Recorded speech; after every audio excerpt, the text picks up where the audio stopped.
Donc ici, on va continuer sur l'unité 1. Donc vous écrivez dans votre cahier unité 1, leçon 4, suite. Vous écrivez la date du jour.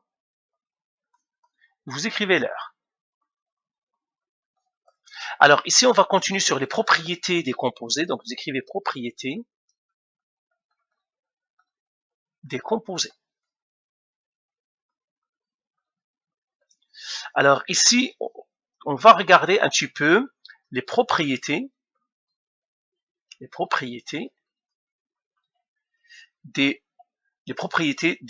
composés moléculaires,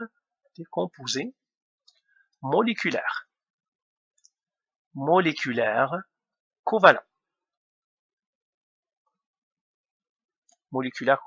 Propriétés des composés. Très bien. Alors, un petit rappel, une molécule covalente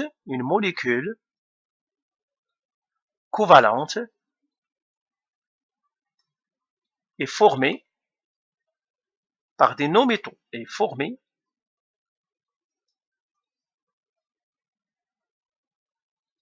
Molécule covalente est formée par des non-métaux. Donc, il n'y a que les non-métaux là-dedans. Et dans une liaison covalente, qu'est-ce qu'on a? Eh bien, il y a partage d'électrons. Dans une liaison covalente,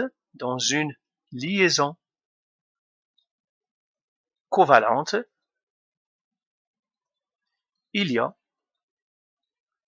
partage d'électrons. C'est ça. Il n'y a pas de charge dans les composés covalentes, c'est pas comme les ioniques. En tout cas. Donc là, on va continuer. Là, on va prendre grand 2. Donc le grand 2 ici, on va parler de la forme des molécules covalentes. Donc on va chercher la forme des composés moléculaires. La forme des composés moléculaires. Donc on veut savoir quelle est la forme des composés. Par exemple, j'ai H2O. H2O est une molécule. C'est lisant. Mais comment il est? Est-ce qu'il est comme ça? Dans l'espace? Est-ce qu'il est comme ça? Est-ce qu'il est quoi? Comment il est? Est-ce qu'il est comme ça? Ben, ça va revenir à la même chose ici. Quels sont les angles entre les atomes? C'est comment il est formé. Donc c'est ça la forme. Alors pour trouver la forme, on va utiliser une théorie qui s'appelle la RPECV. Donc pour trouver les angles entre les atomes d'un composé moléculaire,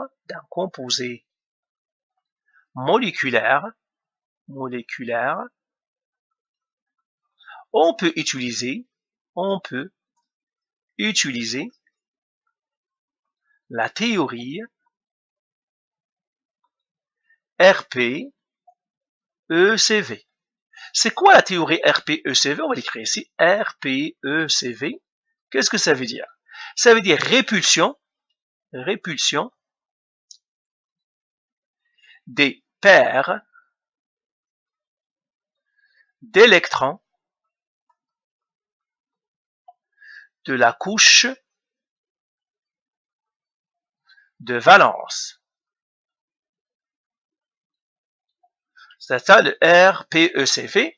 Ce sont les électrons de la couche de valence, les paires d'électrons de valence, ils vont se repousser. Et bien pourquoi les électrons de valence vont se repousser? Parce que ce sont des électrons. Ils sont de charge négative, tous les deux. Donc les négatifs avec les négatifs, vous vous souvenez, ils se repoussent. Eh bien c'est ça la théorie.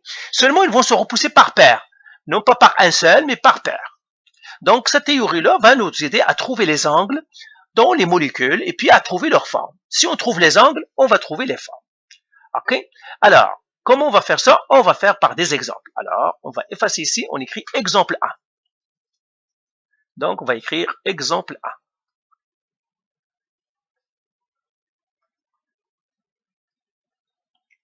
Alors, exemple 1, je vais prendre BCl3. BCl3. Alors, comment je peux trouver la forme de BCl3? Comment il est? Est-ce qu'il est comme ça? Comment il est? Est-ce qu'il est comme ça? On ne sait pas. On veut trouver les angles entre les liaisons. Donc, c'est ce qu'on va faire. Alors, pour faire ça, on a deux étapes à suivre. Première étape, trouver le diagramme de Lewis. Le diagramme de Lewis. De la molécule. Alors, le diagramme de Lewis, je vais le mettre ici. Moi, je donnerai le diagramme directement parce que vous savez le faire. J'ai l'atome central. Toujours l'atome central, c'est la plus importante. Et j'ai les atomes qui se lient ici. J'ai un Cl, j'ai un Cl et j'ai un Cl ici. Mais si je veux, je vais le faire avec les points premièrement, après je vais le faire avec les barres. Ok? Qu'est-ce que j'ai dans le Cl? Le bord, il a 3. Donc, il aura un électron ici, un électron ici et un électron ici. Le chlore va ramener un électron. L'autre chlore va ramener un électron. Donc, je vais le mettre ici comme ça. On les a mis comme ça. Le chlore va ramener un autre électron. Et c'est ça les liaisons. Vous vous souvenez? Ça c'est une liaison, ça c'est une liaison, ça c'est une liaison. Ce qui nous donnera le bord. Et j'aurai ici un chlore. J'aurai un chlore. Et j'aurai un chlore. Qu'est-ce qu'il y a ici? Il y a 2 électrons. Si je veux regarder qu'est-ce qu'il y a ici, en fait, il y a 2 électrons ici. Qu'est-ce qu'il y a ici? Il y a 2 électrons. Qu'est-ce qu'il y a ici? Il y a 2 électrons. On les appelle des paires. Ceux-là, on les appelle les paires liantes. Paires liantes. Celle-là aussi, c'est une paire liante. Celle-là aussi, c'est une paire liante. Paire d'électrons liantes. Ils lient, ça veut dire que ce sont des paires qui sont venues pour lier les 2 atomes. Ok, le chlore et le bord. Donc, les électrons qui rentrent dans les liaisons, on les appelle des paires liantes. Ça, c'est une paire liante, ça, c'est une paire liante, ça, c'est une paire liante. Ok? Donc, voilà, on trouve le diagramme de Lewis. Donc, je vais le représenter encore. Donc, le diagramme, je vais le mettre comme ça. J'ai au centre le bord. Et puis, j'ai une liaison ici. Cl, un autre Cl et un autre Cl. Maintenant, qu'est-ce que je dois faire? Appliquer la théorie. Deuxième étape. Appliquer la théorie CLV. Donc, deuxième étape. Appliquer la théorie RPECV. RPECV, ça veut dire les répulsions. Qu'est-ce que ça me dit, cette théorie? Il me dit que les électrons ou bien les liaisons vont se repousser c'est-à-dire pour qu'ils prennent c'est-à-dire doivent s'éloigner le plus possible. Donc cette théorie me dit les liaisons doivent s'éloigner le plus possible. Le plus possible. Ça veut dire quoi? Les angles entre les liaisons doivent être le plus grand possible. Le plus grand possible. Donc c'est ça la théorie, ce qu'il me dit. La théorie me dit que les liaisons doivent s'éloigner le plus possible. Et comment ils s'éloignent le plus possible? Ça veut dire les angles entre eux doivent être les plus loin possible. Eh bien, c'est ce qu'on va appliquer. Alors, on efface tout ça. Et on va voir comment on va éloigner le plus possible les liaisons, comment on va les mettre le plus loin possible. Ça veut dire les angles soient le plus possible.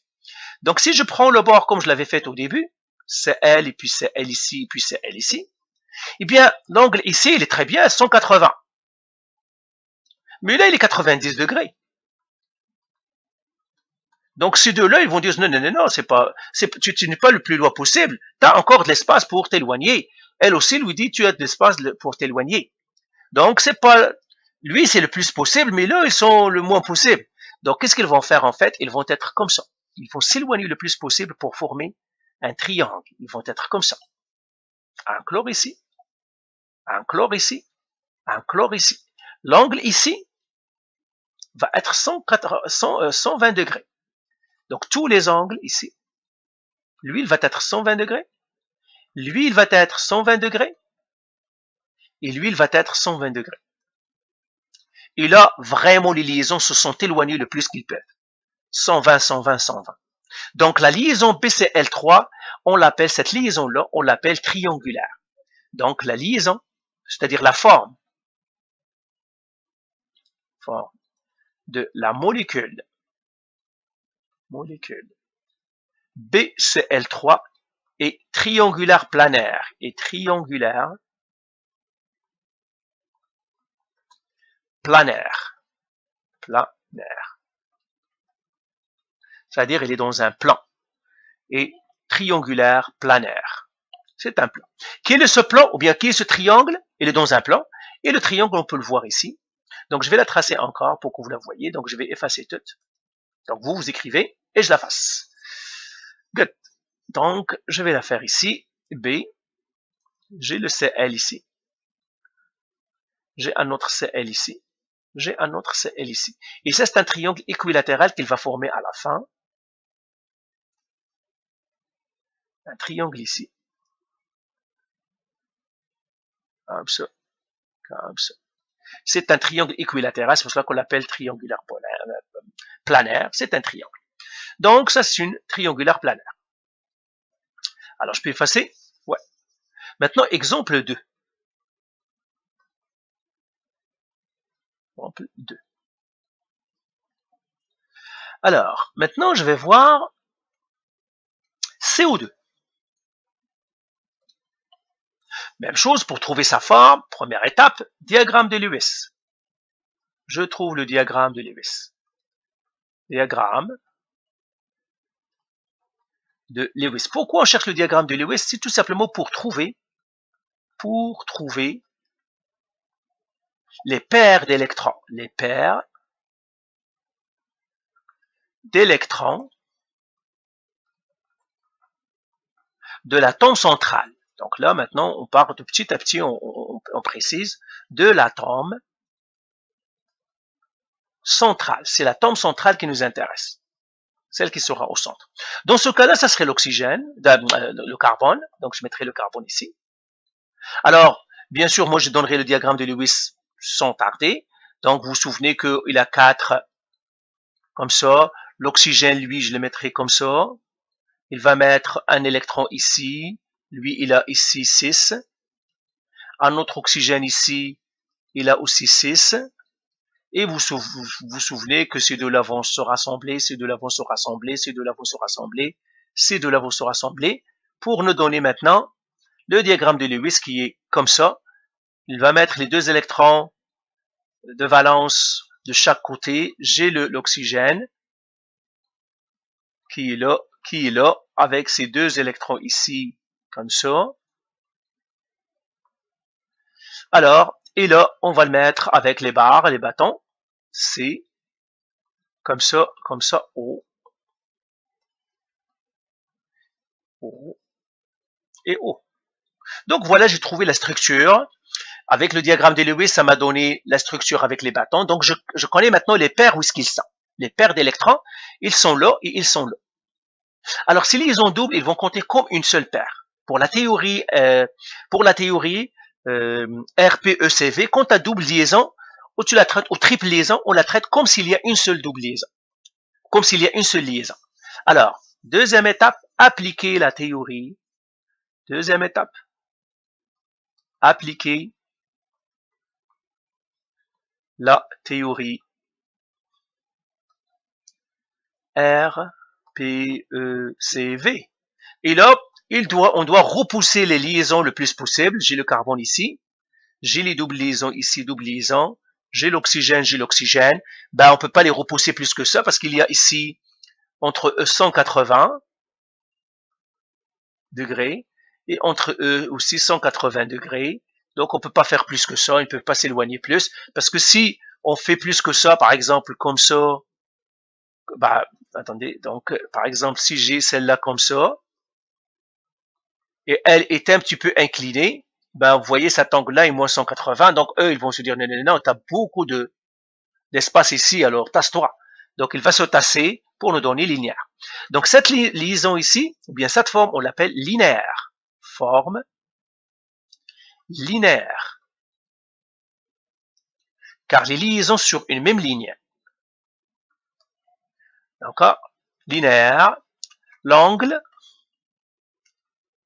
entre les liaisons,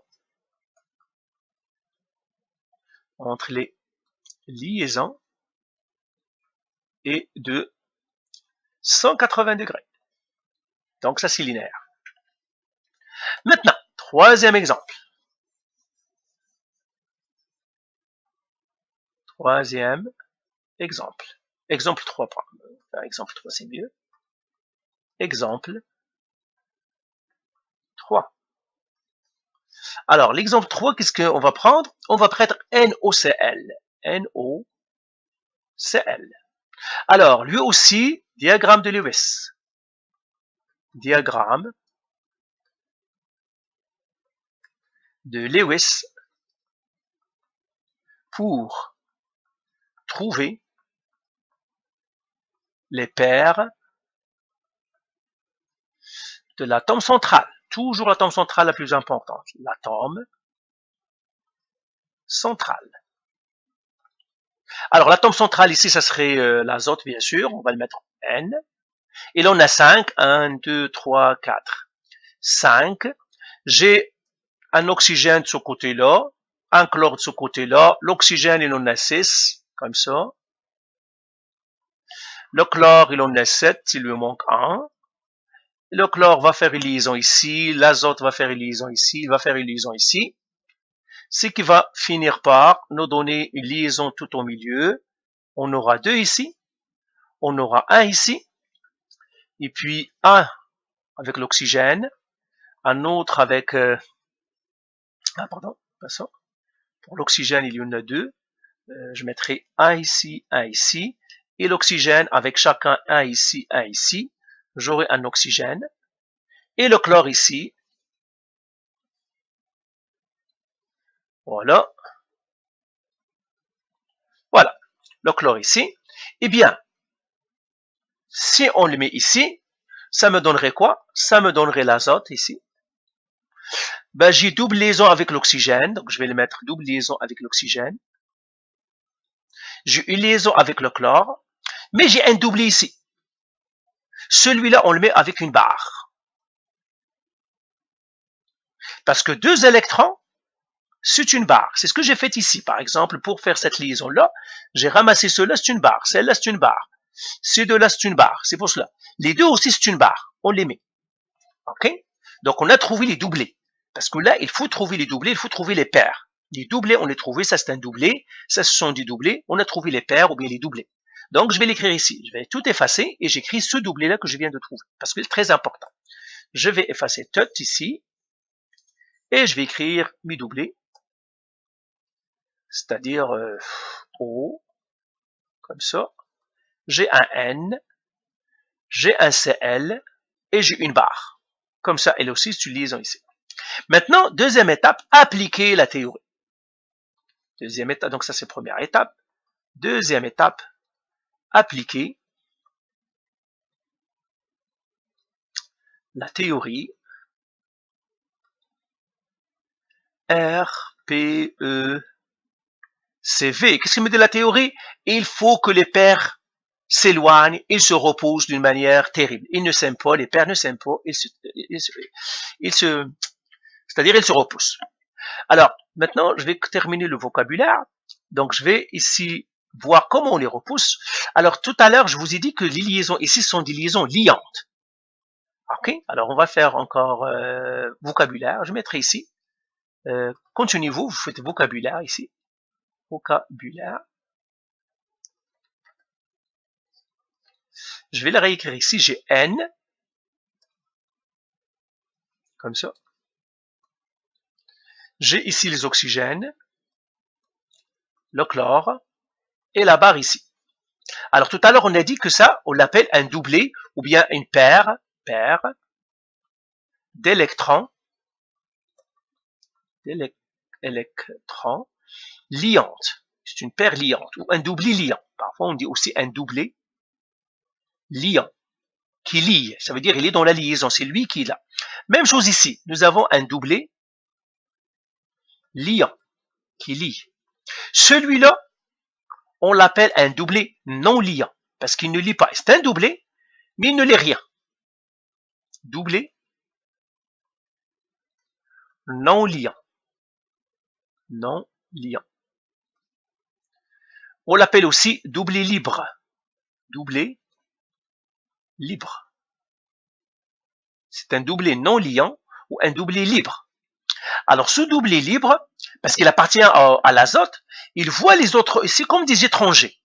Et lui, il les repousse encore plus. Les étrangers ici se repoussent, mais pas aussi fort qu'avec le non-liant. Donc, le non-liant ou bien le doublé libre, il pousse très fort. Donc, il va vraiment pousser les autres de s'éloigner. Alors, ok, donc je fasse ici. Le doublé non-liant ou bien le doublé libre pousse les doublés liants plus fort. Alors, la force du doublé non liant ou bien doublé libre, on l'appelle doublé libre, doublé non liant, doublé libre. Moi, toujours, je dirais doublé libre parce que c'est plus facile. Doublé libre, la force du doublé libre est plus grande, c'est-à-dire la force de répulsion, hein, la force de répulsion. Alors, je vais écrire la phrase depuis le début. Hein. La force de répulsion, la force de répulsion, il pousse répulsion du doublé libre, ça veut dire non liant, et plus forte,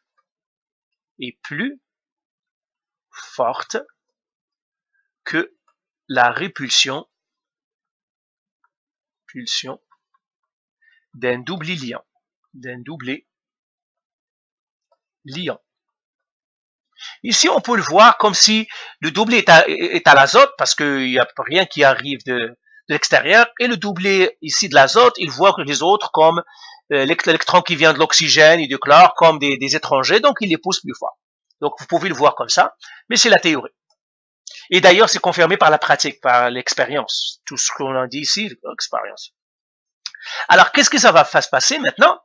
Eh bien là, la molécule, comment il va être? Eh bien, le N, ça va être au milieu. J'aurai le doublé ici. Et puis, j'aurai l'oxygène ici, qui va être vraiment poussé. Et j'aurai le chlore ici. Donc, j'étais comme ça, par exemple, l'azote. On a comme ça, pardon. Et on avait comme ça. Eh bien, ça nous donnera ça. Ça veut dire ce doublé-là, il va pousser celui-là, il va pousser ce doublé-là, ils vont les pousser vers le bas. Alors, cet angle-là est plus grand que 120. Celui-là est plus grand que 120 degrés. Celui-là est plus petit que 120. Donc, quand j'écrirai plus grand que 120, pourquoi? Parce que le doublé liant, il pousse très fort. Plus grand que 120 degrés. La même chose ici. Plus grand que 120 degrés. L'angle ici, plus petit que 120 degrés. Parce que le doublé liant pousse très fort. Ok, donc on a trouvé la forme, donc je vais la reprendre encore ici, je vais la réécrire. Donc la forme de la molécule NOCl, c'est-à-dire, oui, c'est ça, NOCl, on va lui donner son nom. Donc, la forme, elle est comme ça, j'ai un N, j'ai un doublé libre, j'ai celle-là qui est comme ça, j'ai le chlore qui est là. Alors maintenant, je peux ignorer la barre parce que lui, il ne rentre dans rien, parce qu'il n'est lié à rien, mais son effet, c'est que il coude la molécule, donc je vais, ce qui nous donne, celui-là, je peux l'oublier maintenant, comme ça, j'aurai ça ici, et j'aurai Cl, et on dira que c'est une forme en V, ou forme coudée. C'est la forme coudée. Donc, voilà, on a fait celle-là. Maintenant, exemple, donc on a fait 1, 2, 3. Exemple 4. Peut-être que je vais m'arrêter ici. On va faire le 4, le 5 et le 6 dans une autre vidéo. Ça serait plus parce que déjà celle-là, hein. Mais pour résumer, c'est très facile. Toujours la théorie, donc résumé. Donc, je vais effacer tout. Je vais partir à un autre. Résumé. La forme des molécules covalentes est déterminée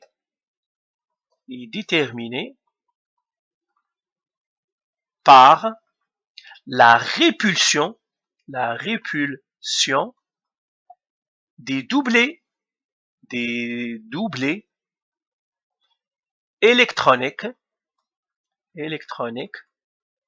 de l'atome central,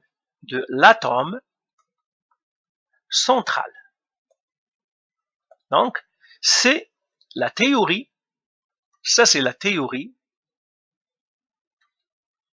RPECV. C'est ça la théorie RPCV. Nous dit, tu veux trouver la forme d'une molécule covalente? Eh bien, trouve les paires de l'atome central. Eh bien, ils vont te dire qu'est-ce qui se passe. Ils vont tout simplement se repousser le plus loin possible, éloigner le plus loin possible, prendre les angles les plus loin possible, tout en n'oubliant pas que les doublés qui sont libres repoussent plus fort que les doublés qui sont liants. Parce que les doublés liants, ils sont pas toujours dans la même atome parce que ils sont des doublés partagés. Et par suite, les non-liants vont pousser trop fort. C'est ça ce qu'il faut faire. Ça, cette théorie-là, on va l'appliquer encore à d'autres cas dans une autre vidéo. Donc voilà, faites les exercices au moins pour que vous connaissiez ce qu'on a fait à date.